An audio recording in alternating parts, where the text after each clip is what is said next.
하나님 말씀 보시겠습니다. 전도서 7장. 전도서 7장 1절에서 14절까지 생명의 삶 10월 11일분 생명의 삶 10월 11일분 전도서 7장 1절에서 14절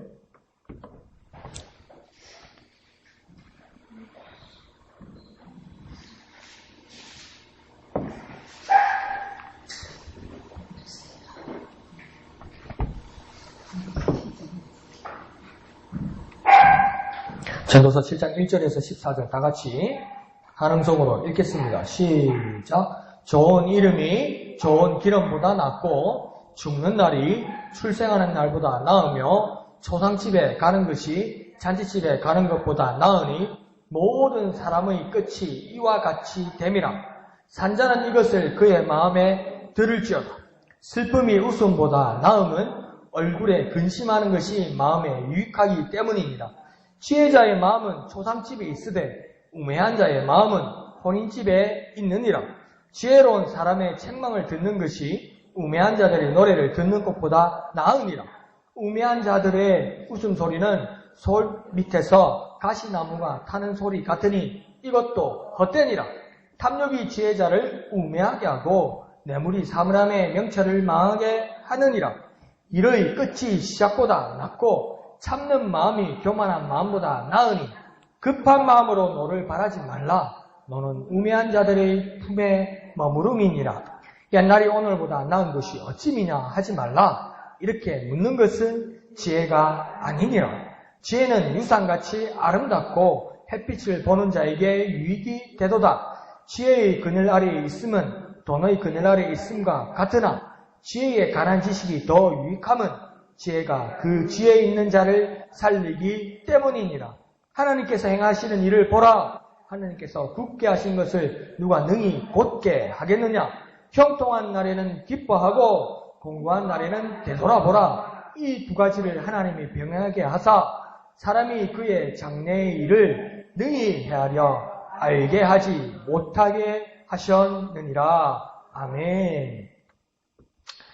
전도서를 계속해서 보고 있습니다. 그래서 오늘 1절부터 특별히 8절까지 보면 두 가지가 계속 비교되고 있습니다. 그래서 상반되는 것을 배치하면서 무엇을 선택해야 될지를 이야기하고 있습니다. 그러니까 우리 인생에서 우리도 살다 보면 무엇을 선택해야 될 때가 있어요. 그래서 지금 1절부터 8절까지는 어떤 얘기냐면 기로에 있을 때 선택해야 될 것이 있을 때 지금 성경은 분명히 무엇을 선택해야 되는 것을 지혜롭게 말해주고 있습니다. 그런데 어떤 것은 이해가 가고 어떤 것들은 일리가 있는데 어떤 것들은 우리가 알고 있는 것하고는 좀 다른데 이것을 선택하는 게 맞는가? 이것이 하나님의 지혜인가? 그렇게 의심이 가는 것, 어려운 것들도 있습니다. 그래서 우리가 한번 하나하나 정리를 해보고 또 우리가 어려운 내용들은 하나님께서 어떤 뜻으로 이렇게 말씀하셨는지 한번 생각해보는 시간을 갖도록 하겠습니다.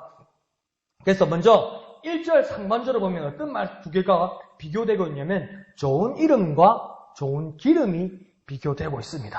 그래서 나은 것은 그리고 둘 중에 이름과 기름 중에 나은 것은 뭐라고 합니까? 이름이 낫다고 지금 이야기합니다. 그러면 기름은 뭐길래 이렇게 이야기하는지 우리가 한번 생각해 볼 만합니다. 이 기름은 그때 이스라엘 시대에 뭘 이야기하는 거냐면 감람유, 그러니까 올리브 기름을 말하는 겁니다. 그러니까 그 당시 이스라엘의 올리브 기름은 아주 귀한 것이었습니다. 그건 식용으로만 쓰는 게 아니고 식용으로도 쓰고 향료로도 쓰고 또 불 킬 때 점등하는 연료로도 쓰고 그다음 치료약으로도 썼어요. 그러니까 이게 상당히 가치가 높았지요. 그러니까 이게 금전적인 가치도 있고 그러니까 물질이나 재산으로 사용하기에 아주 요긴한 것이었습니다. 그럼 이거 귀한 거잖아요.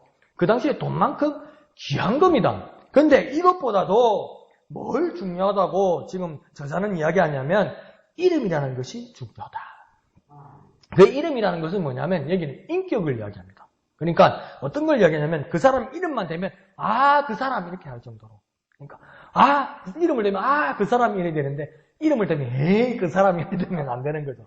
그러니까 우리가 이름을 할 때 그 사람 그렇게 될 정도로 인격이 아주 품위가 높은 사람, 그런 사람들은 뭡니까? 물질이나 재산이나 어떤 금전보다도 더 귀한 것이다. 이렇게 이야기하는 겁니다. 그래서 우리 옛말에도 그런 거 있잖아요. 호랑이는 죽으면 가죽을 남기고 사람은 죽으면 이름을 남긴다고 이야기하잖아요. 그 이름은 뭐냐면 사람됨을 이야기하는 것입니다.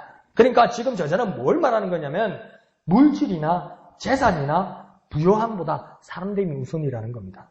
그러니까 우리가 한참 혈기가 왕성할 때는, 그리고 우리가 경제력이 있을 때는 물질이 참 중요하고 우리 인생을 도와주는 것이고 또 우리 인생의 이상일 것이라고 그 물질을 추구하면서 쫓아가면서 살아갑니다. 그런데 우리가 이제 연세가 드시기 시작하면 더 중요한 게 뭐라고 생각합니까? 사람됨이 중요하다고 보죠. 인격이 중요하다. 이거 다 가지고 가지 못하는 것. 그러나 그보다 더 중요한 것은 무엇이냐? 사람됨이 중요하다. 그러므로 두 가지 기로가 있을 때, 기름이라는 물질과 사람됨의 인격이라는 것이 있을 때, 이름이란 인격이 있을 때 우리가 선택해야 될 것은 뭐냐면 사람됨이다. 그 가치다. 이렇게 말해주는 것입니다. 그리고 1절 하반절은 뭐라고 이야기하냐면 죽는 날과 출생하는 날을 비교하고 있습니다. 그러면서 어떤 날이 좋다고 이야기합니까? 죽는 날이 좋다. 무슨 말이지? 태어나는 게 좋지. 왜 죽는 날이 좋다고 이야기했을까요? 과연 그렇습니까? 그러면 이게 무슨 말입니까? 내가 살아도 사는 게 아니라서 그냥 이렇게 사는 것보다 차라리 콱 하고 죽어버리자는 겁니까? 죽어버리고 끝나면 좋은데요. 그렇다고 인생이 다시 시작되는 것도 아니고, 그죠? 컴퓨터 프로그램이라서 껐다가 다시 켜면 컴퓨터가 돌아가는 것도 아니고, 우리 인생의 플러그를 한번 빼버리면, 전원은 한번 빼버리면 영원히 켜지는 것이 아닌데 왜 저자는 죽는 것이 낫다고 이야기했을까요? 다시 출발되지 않는데, 다른 종교들이 말하는 것처럼 환생이 되는 것이 아닌데, 다시 인생을 사라지는 것이 아닌데 왜 사는 것보다, 출생하는 날보다 죽는 날이 더 낫다고 이야기했을까요? 한번 정리를 해봅시다. 왜 그렇게 이야기했을까요?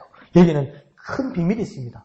보람 있게 사는 게 중요하다는 겁니다. 그리고 마무리를 잘 하는 게 중요하다는 겁니다. 인생에서 마무리를 잘 하는 게 중요하다는 뜻으로 말하기 위해서 여기서 극단적으로 말한 겁니다. 출생하는 것보다 마무리를 하는 죽는 것이 참 중요하다. 더 쉽게 말하면 뭡니까? 잘 죽는 게 중요하다. 마무리를 잘 하는 것이 중요하다. 그렇게 이야기하는 것입니다. 그러니까 마무리를 잘 하는 인생이 더 값어치 있다. 그냥 내일이 없는 것처럼 오늘을 허비하고 오늘을 마음대로 살면 그만큼 위험한 인생은 없다고 지금 가르치는 겁니다. 그래서 죽는 날이 중요하다. 이 말은 뭡니까? 죽는 날을 잘 준비하는 것이 중요하다. 마무리를 잘하는 것이 중요하다. 내가 오늘을 값어치 있게 살아야 나는 마무리를 잘할 수 있다. 이것을 가르쳐주는 것입니다. 그리고 그런데 이건 제가 설명을 좀 했는데 이제는 더 과간입니다. 뭐라고 얘기합니까? 초상집과 잔치집을 비교하면서 뭐라고 얘기합니까? 잔치집과 초상집. 여러분 같은 거 어디로 가면 좋습니까? 잔치집이 좋지요. 안 그렇습니까? 그런데 이게 뭐랍니까? 초상집을 가라고 얘기합니다.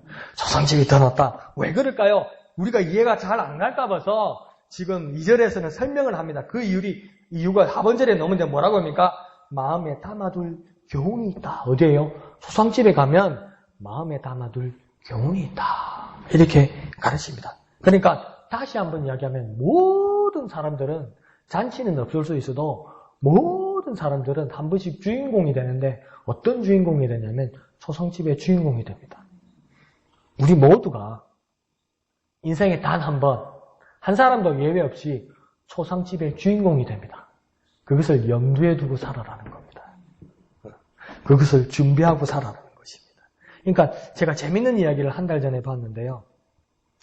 시한부 인생을 사는 한 남자가 애인도 있고 친구도 있는데 이제 얼마 안 있으면 죽게 되는 걸 자기가 아는 거예요. 그래서 뭘 하냐면 장례식장에 가서 살아있는데, 만약에 저라면 제가 며칠 있으면 죽는데 친구들을 불러가지고, 외국에는 그 장례식 하면 그 조사 있잖아요. 떠나보내는 말, 이런 거 하는 것들이 연설이 많거든요. 그러니까 친구들을 불러가지고 장례식 리허설을 하는 거예요. 내가 장례식 주인공인데 리허설을 하는 거예요.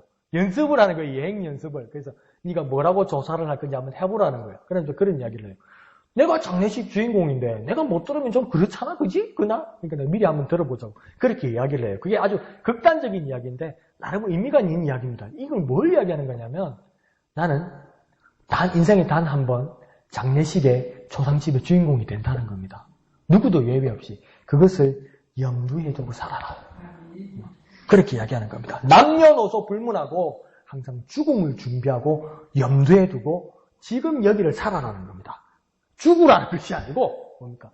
나의 초상의 날을 생각하고 마음에 염두를 두고 지금 이 시간을 열심히 살고 지금 이 시간을 감사하게 살고 지금 이 시간을 가치 있게 살고 지금 이 시간을 정말 하나님 앞에 행복하게 살으라는 겁니다. 뭘 준비하면서요? 내가 초상집의 주인공이 될 날을 마음에 염두를 두면서 그 교훈이 잔치집보다 초상집이 있다. 지금 이렇게 이야기하는 겁니다. 그리고 이제 3절에 가서 더 심하게 말합니다. 저도 처음에 이 마음으로는 이해가 참 어려웠어요. 심정적으로 왜 이렇게까지 말씀하시나? 뭐랍니까? 슬픔과 웃음을 비교하면서 슬픔과 웃음 중에 뭐가 낫다고 이야기합니까? 이게 또 슬픔이 낫다고 이야기해요. 이거 사람을 그냥 말려 죽이는 것도 아니고. 어떻게 슬픔이 낫습니까? 웃음이 낫지요. 그죠? 그런데 그 이유를 이렇게 말합니다. 얼굴에 근심의 빛을 떼는 것이 마음에 유익하다. 더 이해가 안 갑니다. 얼굴에 근심의 빛을 떼는 것이 마음에 유익하다. 아니죠. 사람이 늙지요. 사람이 축이 나지요. 사람이 벽이 나지요. 근심하면 그죠? 슬퍼하면 그죠? 근데 왜 이걸 어떻게 이해할까요? 근데 처음에 생각하면 이건 정반대입니다. 기뻐해야죠. 그죠? 웃어야죠. 일소 그러잖아요. 한 번 화내고 한 번 슬퍼하면 더 늙고 한 번 기뻐하면 더 젊어진다고 이야기하는데 왜 성경은 반대로 거꾸로 청개구리 같이 웃는 것보다 슬픈 게 더 낫다고 이야기합니까? 그러니까 이걸 잘라서 생각하지 말고 쫙 연결해서 이야기하면 뭡니까? 죽는 날, 초상집, 슬픔 이렇게 나오잖아요. 이 슬픔은 그냥 평생 슬퍼하고 평생 괴로워하라는 것이 아니라 초상집과 연관하여서 이렇게 이야기하는 겁니다. 인생의 죽음과 연관하여서 죽음에 대해서 겸손하고 슬픈 마음을 가지는 것이 중요하다. 초상집에 가서 세상적이고 허무한 웃음을 띠는 것, 그거 정말 좋지 않은 것이다. 죽음을 생각하면서 겸손하고 죽음에 대해서 슬픈 마음을 가지는 것이 우리 마음에 유익하다, 우리 마음에 좋다 이렇게 가르쳐 주는 겁니다. 그러면 이게 다 교훈이 되는 거잖아요. 그죠?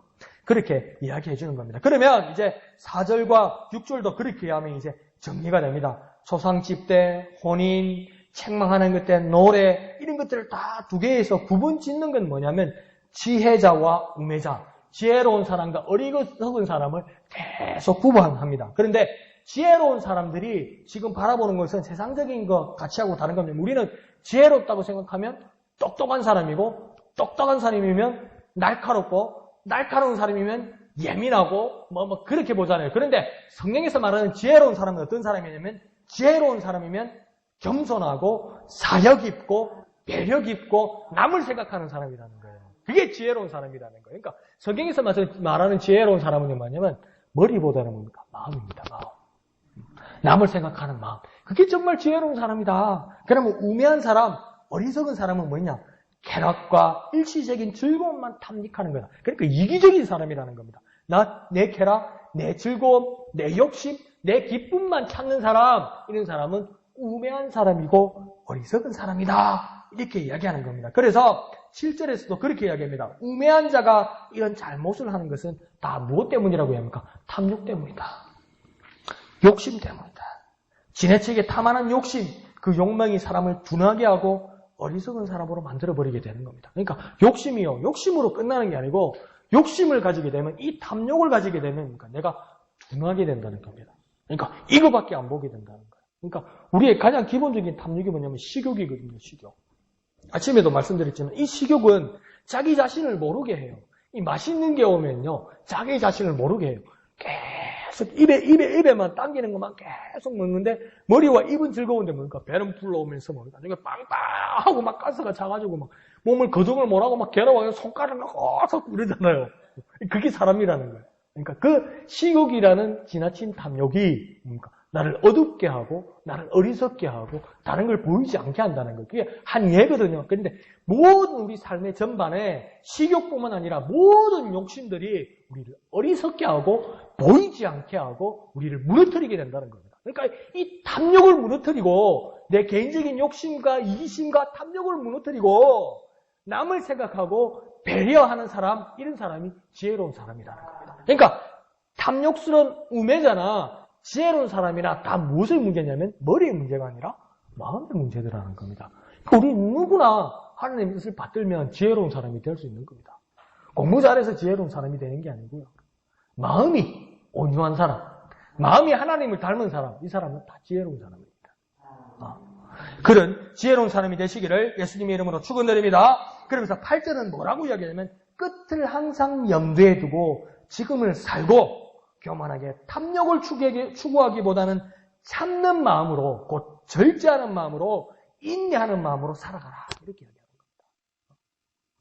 그러니까 정말 끝을 항상 염두에 두라. 끝이 있다. 끝에는 어떻게 마무리해야 된다는 것을 항상 염두에 두면서 나는 지금을 살아야 한다는 겁니다. 그러니까 내가 끝을 바라보고 내가 지금 여기서 막 즐기고 있고 내가 지금 인생을 열심히 살아가고 있지만 자주 말씀드리지만 열심히 뛰는데 어디를 뛰세요? 몰라요. 이런 것이 골치 아프다는 겁니다. 열심히 했는데 왜 하세요? 몰라요. 이러면 이거 골치 아프다는 겁니다. 어디로 달려가고 있는지, 어디를 위해서 매진하고 있는지 그 끝, 그러니까 이 끝을 다시 바꾸면 목적지를 항상 염두에 두고 살아가야 되고, 그러면 그 목적지를 바라보면 내가 지금 숨차고 지금 힘들고 약간 괴로운 건데 이건 뭡니까? 참을 수 있다는 겁니다. 인내할 수 있다는 겁니다. 절제할 수 있다는 겁니다. 내가 이걸 위해서는 조금 포기할 수도 있고 절제할 수도 있다는 겁니다. 왜? 끝이 있고 목적지가 있으니까. 그렇게 살아가라고 지금 저 사람이 이야기하는 겁니다. 그러니 시작보다는 끝을 생각하고 교만한 마음보다는 참는 마음을 가지면 되는 겁니다. 그러니까 우리의 마음에 잘 넣어두십시오. 나는 지혜로운 사람이 되기를 바랍니다. 그러면 시작보다는 끝을, 교만한 마음보다는 참는 마음을 가지게 하여 주옵소서. 이렇게 막 기도하면 우리는 어느 사이에 하나님이 인정하시는 지혜로운 사람이 되는 겁니다. 그런 지혜로운 삶을 사시는 저와 여러분 되시기를 축원드립니다. 자, 9절은 이 마음에 대해서 이제 부연합니다. 더해서 설명을 하기 시작합니다. 이 어리석은 마음은 급한 마음에서 일어나는 것이다. 참지 못하는 마음에서 일어나는 것이다. 지혜롭지 못한 마음에서 일어나는 것이다. 그러면 이 급한 마음 다음에 일어나는 것이 대부분 무엇이냐? 분노라고 이야기하는 겁니다. 화라고 이야기하는 겁니다. 근데 보통 우리는 뭐라고 합니까? 나는 화끈한 사람이라고 이야기하죠. 나는 뒤끝이 없는 사람이라고 하죠. 나 자주 말씀드리잖아요. 실컷 사고 실컷 때려놓고 화해하자. 나는 뒤끝 없다. 지는 뒤끝 없어도 맞은 사람은 평생 가요, 그게. 그러니까 자기 뒤끝 없어 뭐 아무 소용없는 거죠. 그런데 이게 화끈하고 뒤끝 없다는 것이 무엇입니까? 분노가 많다는 겁니다. 사실은요. 분노가 많다는 거예요. 이거 화끈한 거 아니에요. 분노가 많으면 뭡니까? 마음이 급하다는 거예요. 마음이 급하면 뭡니까? 참는 마음이 없다는 거예요. 참는 마음이 없으면 절제 못하고 인내 못한다는 거예요. 그 사람은 뭡니까? 지혜로운 사람이 될 수가 없다는 거예요. 그럼 이걸 바꾸어서 내가 지혜로운 사람이 되기로 하면 참아야 하고 인내해야 되고 내 노를 다스려야 되는 거예요. 내 분노를 다스려야 되는 거예요. 그럼 모든 사람에게 유익이 될 수 있는 것입니다. 성질 급하고 화끈한 모습, 그 모든 것이 하나님의 말씀을 따라 지배받아서 어리석음을 이겨내는 저와 여러분 되시기를 부탁드립니다. 정말 그런 놀라운 삶을 사시는 저와 여러분 되시기를 부탁드립니다. 자, 10절에는 뭐라고 말씀하셨냐면 옛날과 오늘을 비교하는 사람들이 있다. 그런데 옛날과 오늘을 비교할 수는 있죠. 그런데 뭐라고 해야 합니까? 불평한다는 겁니다. 옛날에는 안 그랬는데 요즘 것들은 싸가지가 없어. 옛날에는 우리 때는 안 그랬는데. 저 어릴 때 그런 재밌는 거 있었어요. 버스를 탔는데 많은 버스를 탔었어요. 아주 복잡한 버스를 탔었어요.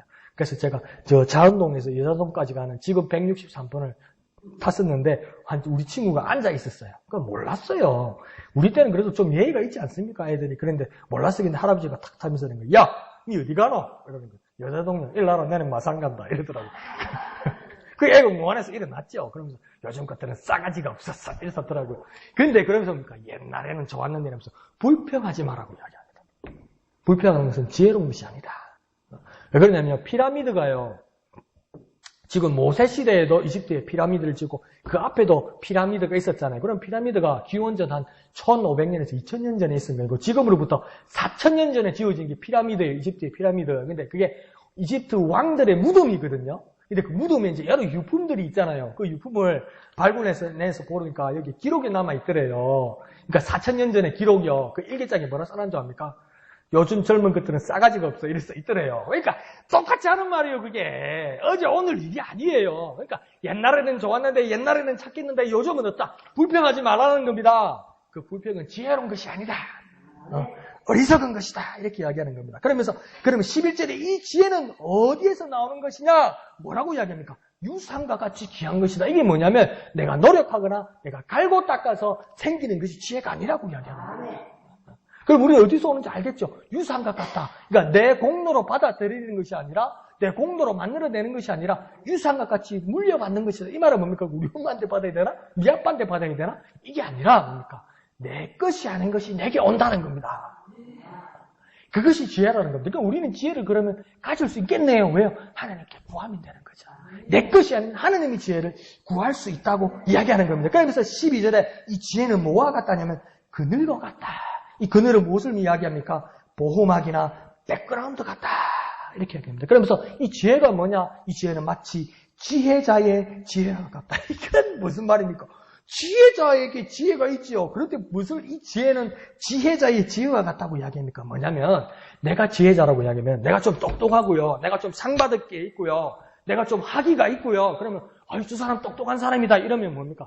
그럼 내가 공부하고 내가 가지고 있는 지식과 내가 가지고 있는 정보로 나는 똑똑한 사람이 되고 나는 학위가 있는 사람이 됐어요. 그런데 어느 선이나 어느 높은 자리에 올라가면 교만해져가지고 공부도 하지 않고 가지도 않은데 나는 끝까지 지혜로운 사람인 거예요. 나는 끝까지 똑똑한 사람인 거예요. 안 그렇거든요. 아니죠. 아니죠. 세상은 계속 변해가고 공부는 계속 변해가는데 그것처럼 뭡니까? 지혜로운 사람이 지혜로울 수 있는 것은 옛날에 한 번 지혜로운 것, 한 번 해병은 영원한 해병이라고 그러면서 배가 이렇게 나고 뒤뚱뒤뚱 건데 무슨 전쟁을 하러 가겠습니까? 그건 자기 이야기고 진짜 해병은 뭡니까? 진짜 몸이 단련되어서 아직도 전쟁터에 나가면 적을 향해서 싸울 수 있는 사람이 영원한 해병이고 진짜 해병이 되는 것처럼 지혜로운 사람은 한 번 지혜로운 것으로 끝나는 것이 아니라 계속 지혜가 내게 있어야 지혜가 된다는 거예요. 그러므로 지혜로운 사람에게 지혜가 된다는 것은 뭡니까? 내가 하나님의 자녀가 되었으면 계속 하나님의 말씀과 하나님의 능력과 하나님의 생명이 계속 공급되어야 나는 구원받은 사람이 되고 나는 하나님의 자녀가 된다는 거죠. 그것을 지금 말하고 있는 것입니다. 그래서 뭡니까? 위기 중에 구원하는 자와 같다. 구원자와 같다. 그러니까 항상 내가 하나님의 자녀고 내가 하나님의 뜻으로 인해서 지혜로운 자가 되었으면 내게 있는 지혜를 항상 발견해야 됩니다. 내가 지혜자가 된 것이 아니라 내게 있는 지혜 때문에 지혜자가 된 거니까. 내가 구원받은 자가 됐고 내가 하나님의 자녀가 된 거 무엇 때문에 됐습니까? 예수 이름 때문에 된 거잖아요. 근데 예수 이름은 없이 나는 구원받은 자라고 하나님의 자녀라고 아무리 그리고 해도 소용없다고요. 내 속에 있는 예수 그리스도를 날마다 발견해야 된다는 겁니다. 그것을 지금 비유를 들어서 말하고 있는 것입니다. 그러면서 이 어두운 분위기에서 13절은 권면과 함께 결론적인 이제 선언을 하게 됩니다. 이 허무함과 분노와 우매함을 극복하고 지혜로운 사람이 되는 비결이 무엇인가? 그때 13절에서 아주 명확하게 이야기합니다. 뭐라고 합니까? 하나님께서 행하시는 일을 보라. 그러니까 여기서 뭡니까? 보고 깨달으라는 겁니다. 내가 먼저 말하기 전에 하나님께서 행하시는 것을 먼저 보라는 겁니다. 하나님은 이렇습니다 말하기 전에 하나님이 행하시는 것을 보고 너희는 먼저 깨달아야 된다. 내가 하나님이 어떤 분이라고 정하지 말고 하나님의 뜻을 깨달아서 이해하라는 겁니다. 그러니까 이거 정말 쉬운 거예요. 정말 간단한 거예요. 이렇게 은혜로울 수가 없는 거예요. 내가 막 머리를 짜가지고 하나님은 어떤 분이시고 하나님은 어떻게 만드셨고 하나님은 어떻게 인도하시고 하나님은 어떻게 하실까요? 내가 설계도를 안 그려도 하나님께서 나는 어떤 하나님이라고 하나님께서 보여주시면 나는 그것을 보고 깨닫고 인정하면 된다는 겁니다. 그러니까 내가 먼저 하나님이 내가 살아갈 수 있고 지혜로운 방법은 뭐냐? 보면 된다는 겁니다. 보면 된다는 겁니다. 내가 안 짜내도 된다는 거예요. 그게 은혜라는 것입니다. 그리고 14절은 뭐라고 이야기합니까? 형통한 날에는 기뻐하고 공고한 날에는 되돌아보라.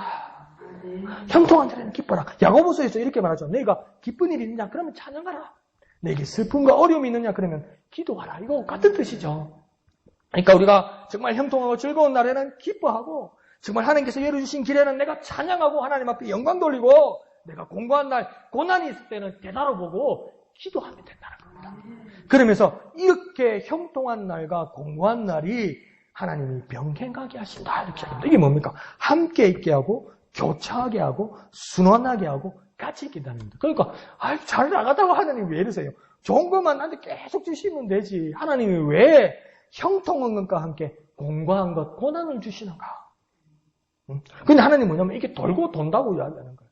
지난주에도 말했죠. 돌고 도는 물대방한 인생 이것처럼 좋았는데 어려운 일도 오고 좋았는데 그러니까 막 인생이 이렇게 된다는 거예요. 이거 별 마음에 안 드는데, 피곤한데, 이래 되면. 이런데 하나님이 왜 그렇게 말했는지 지금 말하고 있습니다. 뭐랍니까? 도대체 왜 그렇게 말한다고 말합니까? 하나님의 목적은 분명히 있다고 지금 본문에서 말합니다. 사람은 이 일을 알지 못하게 하려는 것이다. 사람은 그 미래를 알지 못하게 하려는 것이다. 사람은 하나님의 계획을 온전히 알 수 없다는 것입니다. 사람이 환하게 알 수 있는 천리안이 될 수 없다는 겁니다. 그러니까 더 쉽게 말하면 예지하려고 하지 말라는 겁니다. 지금 이 단호하게 말하는 거예요. 그러니까 인생은 뭡니까? 모른다. 이렇게 이야기하는 거예요. 하나님을 바라보려 놓고 형통함과 공고함들이 교차하고 순환한다는 거, 병행한다는 거 말하는 거면 모른다는 거예요. 우리 인생은 모른다는 거예요. 그러면 무슨 일이 일어날 거야 우리가 예지할 수 있다 없다? 없다는 겁니다. 그럼 어떻게 살으라고요? 그러니까 하나님을 너희는 의지하라는 겁니다.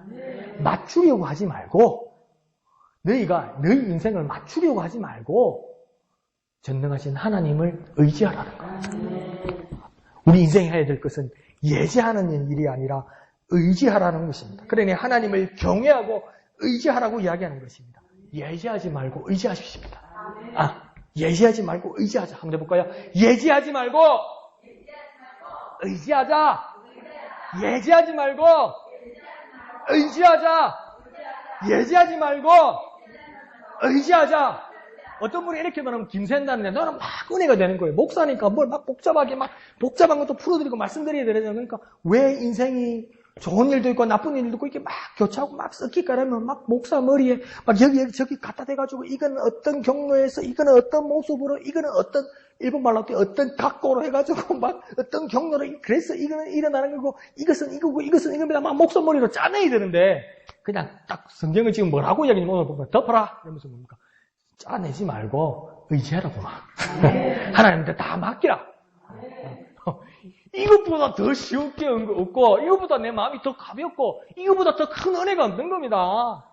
모두가 하나님을 의지할 수 있는 거 아닙니까? 목사만이 하나님을 의지할 수 있는 것이 아니고 성경학자만 하나님을 의지할 수 있는 것이 아니고 신학자들과 위대한 사람들만 하나님을 의지할 수 있는 것이 아니고 우리 모두가 하나같이 똑같이 하나님을 의지할 수 있는데 그럼 하나님은 우리의 인생을 책임지신다는 겁니다. 왜요? 그건 전지전능하신 하나님이기 때문입니다. 그럼 우리는 이렇게 결정할 수 있습니다. 하나님을 경외하고 하나님을 의지하게 하여 주옵소서. 우리가 이렇게 기도할 수 있는 겁니다. 나는 하나님을 경외하고 나는 하나님을 의지하게 하여 주옵소서. 한번 해볼까요? 하나님을 경외하고 하나님을 의지하게 하여 주옵소서.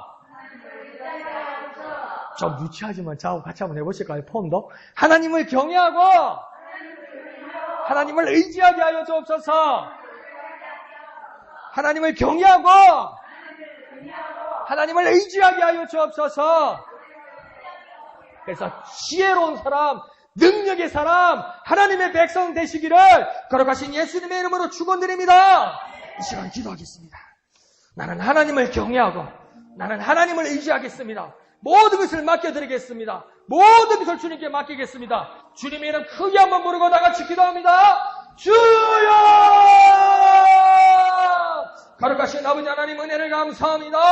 나는 하나님을 경외하고 나는 하나님을 의지하겠습니다. 뭐 맞추려 들지 않고 뭐 예지하려 들지 않고 뭐 짜맞추려 하지 않고 모든 것을 아시는 하나님 앞에 나는 하나님을 경외하고 나는 하나님을 의지하겠습니다. 모든 것을 하나님 아시는 하나님 앞에 내 모든 것을 내어드리겠습니다. 내 모든 것으로 의탁하겠습니다.